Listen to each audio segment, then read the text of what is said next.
Assalamualaikum warahmatullahi wabarakatuh. Bismillahirrahmanirrahim. Alhamdulillahirabbil alamin. Wassalatu wassalamu ala asyrafil anbiya'i wal mursalin sayyidina wa maulana Muhammadin wa ala alihi wa sahbihi ajma'in, amma ba'd. Pada kesempatan kali ini kita akan meneruskan pengajian Ustadz Umbaran kemarin.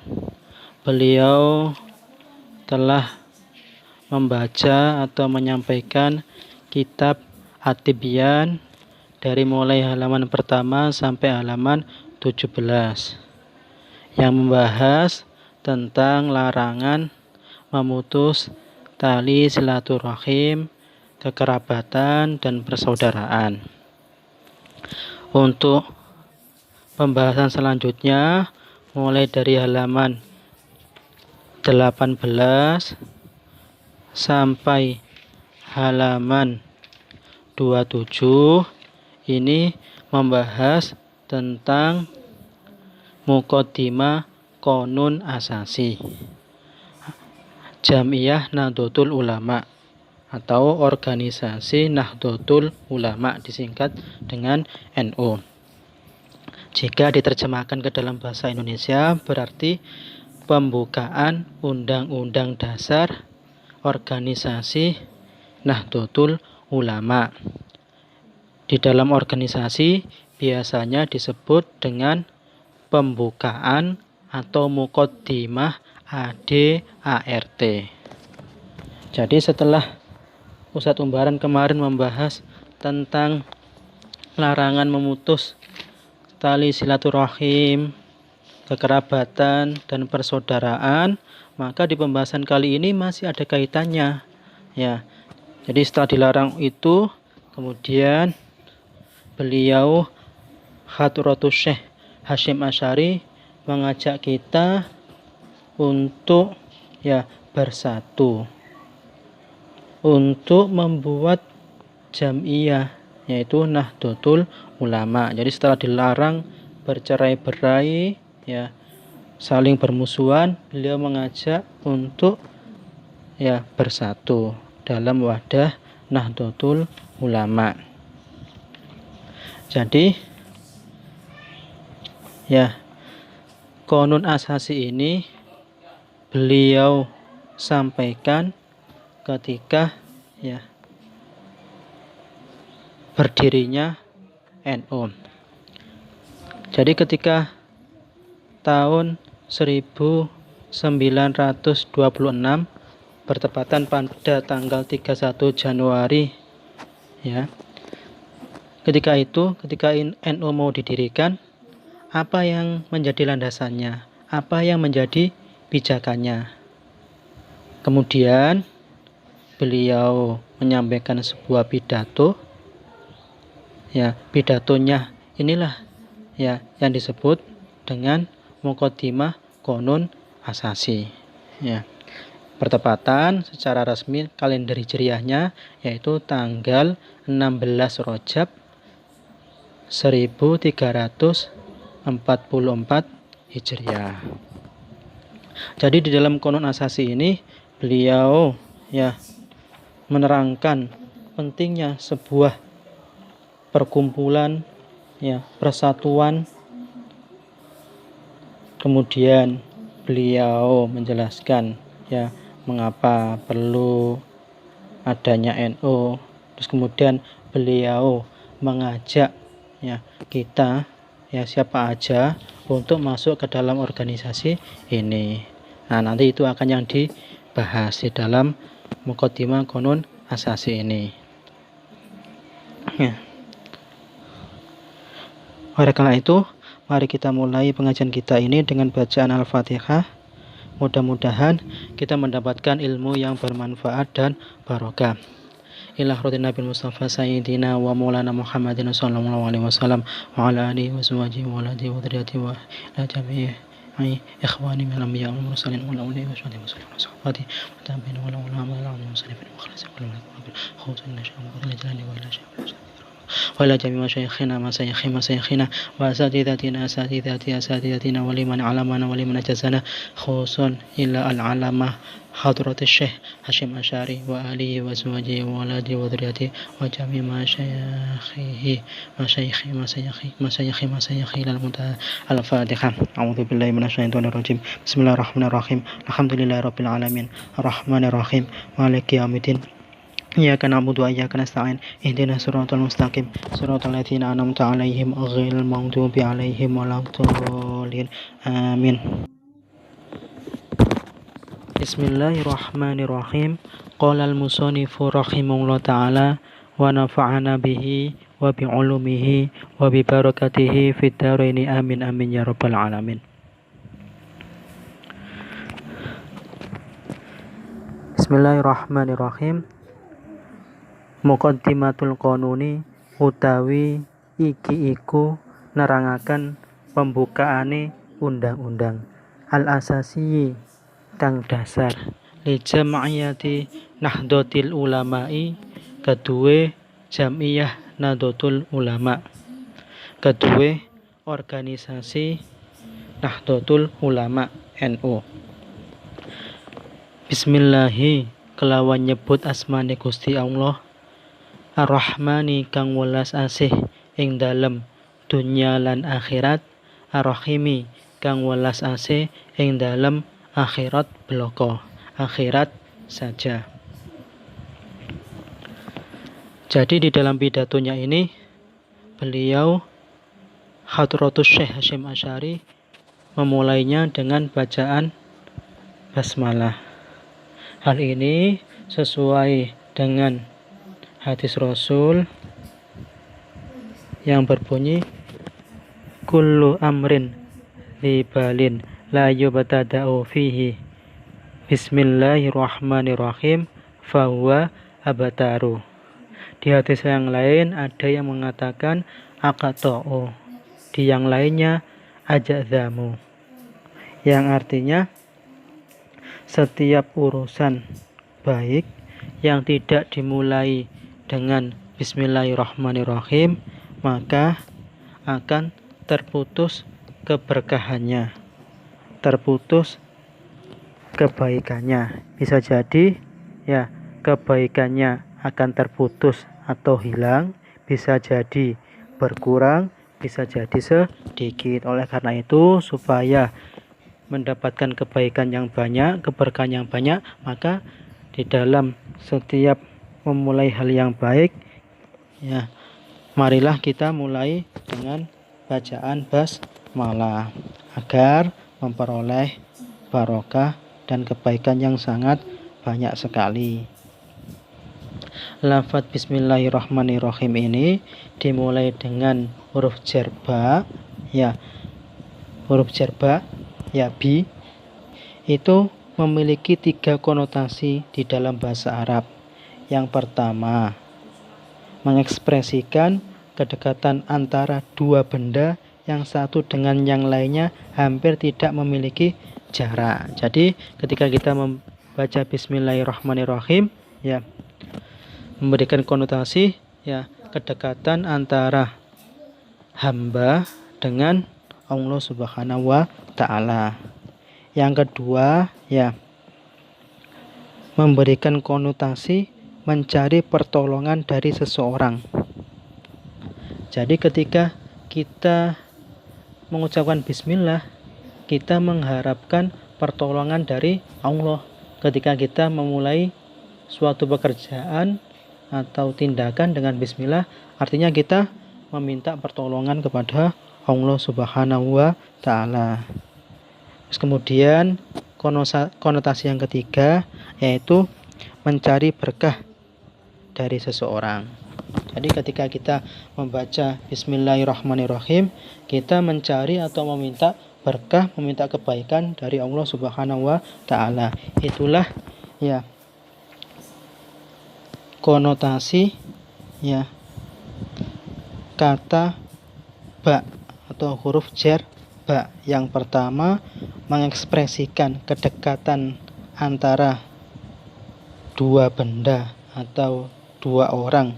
yang satu dengan yang lainnya yang hampir tidak memiliki jarak.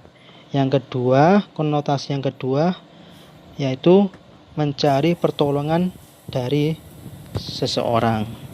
Yang ketiga, mencari berkah dari seseorang atau dari sesuatu. Itulah arti kata ba, ya, konotasi yang diberikan oleh huruf ba, ya. Alhamdu utawi segala puji iku lillahi tetep ketuwe Gusti Allah. Rupane alladzi zat nazzala kang wis nurunaken sapa alladzi al-furqana ing al-furqan, maksudnya Al-Qur'an. Al-Furqan ini adalah nama lain dari Al-Qur'an. Diberi nama Al-Furqan karena Al-Qur'an ya berfungsi bisa membedakan antara yang hak dan yang batil. Ala abadihi ing atase kawulane alladzi, ing atase hambane alladzi, liyakuna supaya ana sapa abadihi lil alamina maring wong alam kabeh. Yang dimaksud di sini adalah yaitu golongan jin dan manusia, iku nadhiron wong kang medeni. Segala puji bagi Allah yang telah menurunkan Al-Quran kepada hambanya yaitu Nabi Muhammad, supaya beliau menjadi pemberi peringatan kepada seluruh alam. Yang dimaksud adalah golongan manusia dan jin. Alhamdulillah di sini ini bermakna segala puji. Kenapa bisa bermakna segala puji? Karena di situ ada al. Al di sini berfaedah sebagai listighraqi lil jinsi. Artinya mencakup segala jenis pujian. Jadi kalau dijabarkan, maka pujian itu ada 4 macam. Yang pertama yaitu qadim ala qadim, yaitu pujian pencipta terhadap dirinya sendiri. Maksudnya Allah Subhanahu wa ta'ala memuji pada dirinya sendiri. Hal ini banyak kita jumpai ya di dalam ayat Al-Qur'an, terutama ketika menyebut tentang Asmaul Husna. Misalkan innallaha ala kulli syai'in qadir. Sesungguhnya Allah itu berkuasa atas segala sesuatu. Jenis pujian yang kedua yaitu qadim ala khudus. Sang pencipta memuji terhadap makhluknya, yaitu Allah memberikan penghargaan atau meningkatkan derajat makhluknya. Secara tidak langsung, kalau sang pencipta memuji kepada makhluknya, itu juga ya sesungguhnya hakikatnya memuji pada diri sendiri, karena makhluknya itu adalah ciptaannya sang pencipta. Terus kemudian yang ketiga hudus ala qadim, yaitu pujian makhluk terhadap sang pencipta ya. Ini biasanya sering kita lakukan ketika saat berdoa atau ketika sedang sholat. Yang terakhir, jenis pujian yang terakhir yaitu hudus ala hudus, pujian makhluk terhadap makhluknya ya. Jadi secara tidak langsung kalau kita memuji makhluk atau memuji orang lain, maka sesungguhnya kita memuji Allah Subhanahu wa ta'ala. Itulah ya keempat jenis pujian. Setelah membaca basmalah ya di awal, ketika mengarang kitab itu dianjurkan untuk membaca hamdalah. Hal ini sebagaimana yang disampaikan oleh Imam Nawawi. Ternyata tidak hanya ketika mengarang kitab saja disunahkan atau dianjurkan membaca hamdalah, namun ada kegiatan yang lain atau aktivitas yang lain yang disunahkan, dianjurkan untuk membaca hamdalah. Di antaranya yaitu ketika orang sedang belajar atau mengajar. Ketika memulai belajar atau mengajar, itu dianjurkan untuk membaca hamdalah.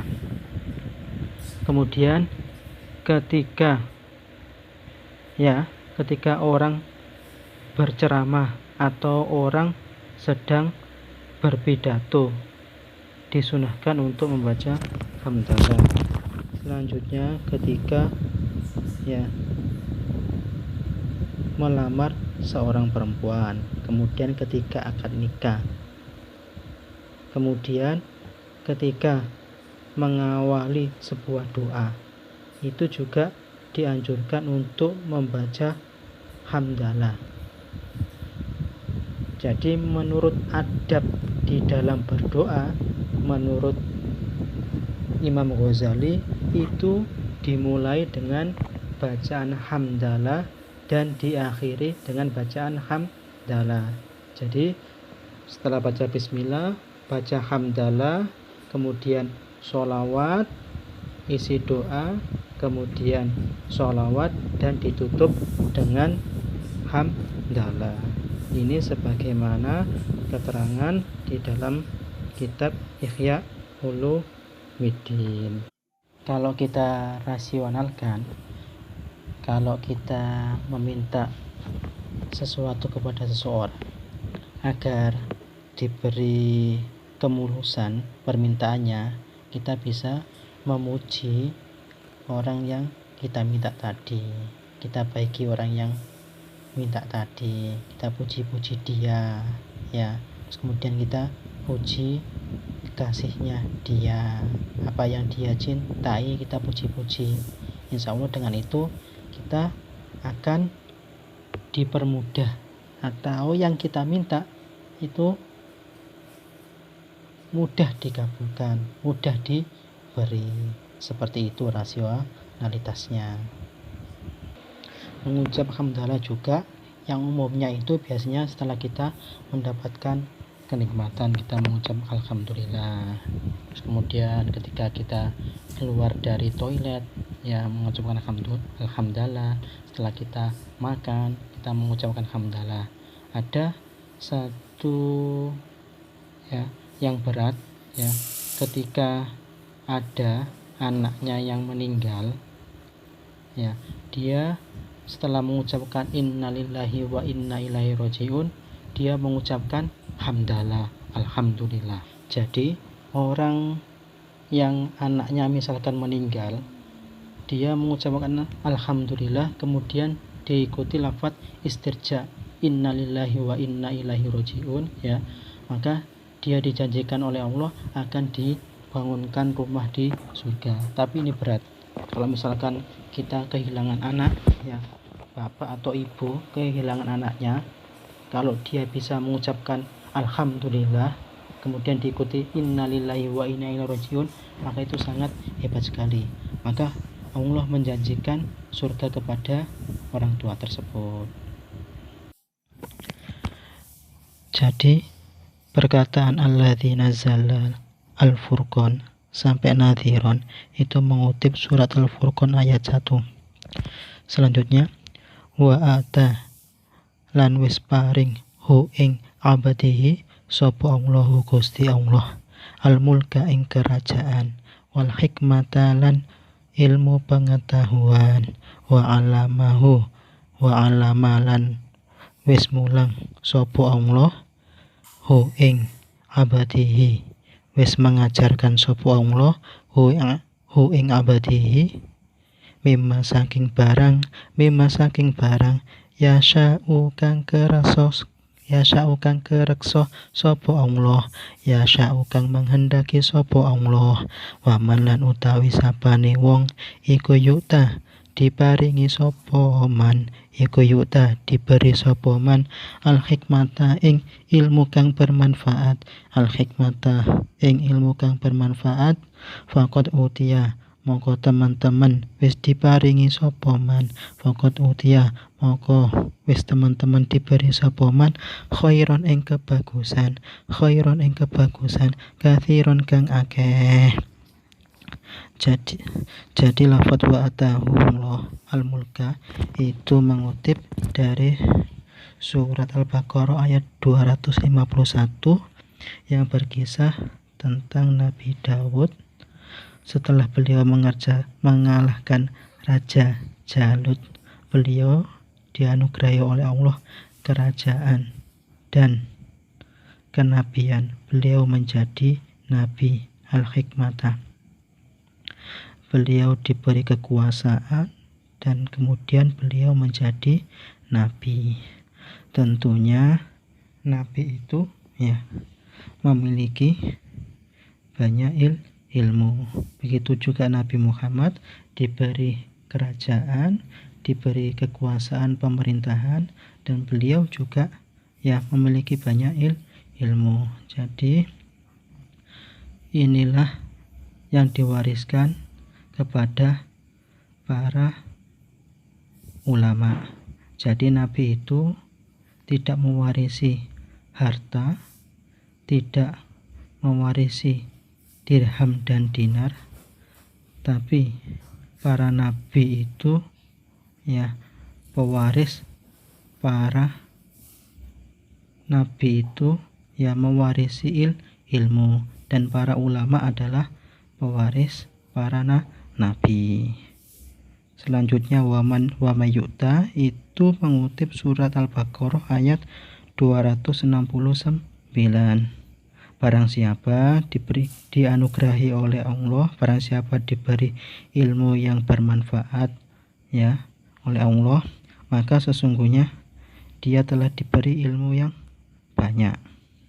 Jadi beruntunglah orang yang memiliki ilmu yang bermanfaat. Sesungguhnya dia telah memiliki kebaikan yang banyak. Selanjutnya, qala wis dawuh sapa Allah ta'ala halimah haluhur sapa Allah. Ya ayyuhan nabiyyu eling nabi, inna satamane ingsun Allah iku arsalna wis ngutus sapa ingsun ka ing sira Nabi Muhammad syahidan halidati saksi wa mubasyiron lan wong kang bebungah, wong kang memberi kabar gembira, wa nadhiron lan wong kang meden-medeni, lan wong kang memberi ancaman, wa da'iyan lan wong kang ngajak, jadi dai ilallahi maring Gusti Allah biidnihi kelawan izine Allah wasirojan lan dadi lampu, dadi pelita, muniron kang menerangi.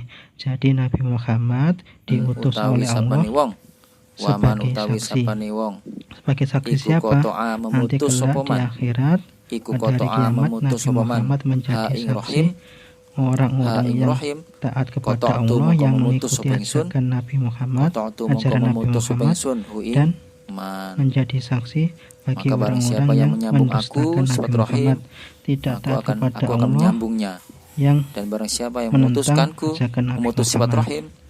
Maka aku akan memutusnya juga. Beliau itu memberikan kabar gembira lan dawuh sapa Kanjeng bagi Nabi orang-orang sallallahu alaihi wasallam. Jadi beliau itu mubasyir, memberikan kabar gembira bagi orang-orang yang mengikuti ajaran beliau, taat kepada dosa Allah. riba. Dan Arba riba utawi memberi paling gede-gedene dosa ancaman riba. kepada orang yang Arba riba mendustakan utawi beliau, paling tidak gede-gedene mengikuti dosa riba ajakan beliau, iku al tidak taat kepada istitolatu Allah. merusak. Wada'iyan Iku Nabi Muhammad al-istitolatu itu merusak ya fi irdil berfungsi, muslimi ya ing dalam memiliki tugas kehormatane wong muslim. sebagai dai mengajak kepada Dosa riba yang ilallahi, paling besar adalah syariatnya Allah, merusak mengajak kehormatan untuk seorang masuk muslim, Islam, mengajak kepada dibuka aibnya, ajaran agama Islam. cacatnya, Di sini menggunakan kejelekannya kata disampaikan bi'idnihi. kepada orang lain. Jadi dakwah itu adalah Tujuannya apa? Biar orang itu perkara yang jatuh sangat berat. kehormatannya. Jadi Ini dosa yang paling di dalam besar. dakwah itu Kalau riba ada jelas dosa besar. Kalau masalah uang ya, campur tangan riba Allah. dalam Jadi arti Allah membantu dakwanya Nabi dosa riba dalam Muhammad. masalah ekonomi keuangan Jadi, itu jelas dosa besar. Untuk Ini semuanya apabila arba riba kita lebih besar ketika dari ya dosa riba, berdakwah yaitu merusak kehormatan menjadi seorang dai muslim. agar Bighairi dakwah haqqin, kita berhasil kelawan atau tanpa hak. dipermudah, maka Bighairi haqqin, banyak-banyaklah kelawan minta tanpa pertolongan kepada hak. Allah agar Tidak ada diberi apa-apa, kemudahan, kesuksesan ngomong dalam sana ngomong sini. berdakwah. Wasirajan ini. muniron. Nabi Muhammad ibarat Nauzubillahi sebagai wa inna hazihir rahima pelita yang wa menerangi inna hazihir beliau, rahima ya lan satemene menunjukkan iki ya kepada jalan rahim, yang sifat rahim. benar. Wa inna hazihir Oh iya, rahima lafad waman lan satemene yu'tal iki hikmata rahim tadi itu ya iku diambil la atau mengutip syujnatun, dari surat bisa, atau la Al-Baqarah syijnatun. ayat 269. Iku la syujnatun Yang yakni atas tadi. cabang. Mungkin Iku cukup la sekian pengajian kita syujnatun, kali bisa ini. dibaca doma shinnya, Wallahu a'lam juga bisa dibaca bishawab. kasroh shinnya. La Kurang syujnatun lebihnya mohon yakni maaf. cabang Ya. minar rahmani saking sifat Assalamualaikum rahman. warahmatullahi wabarakatuh.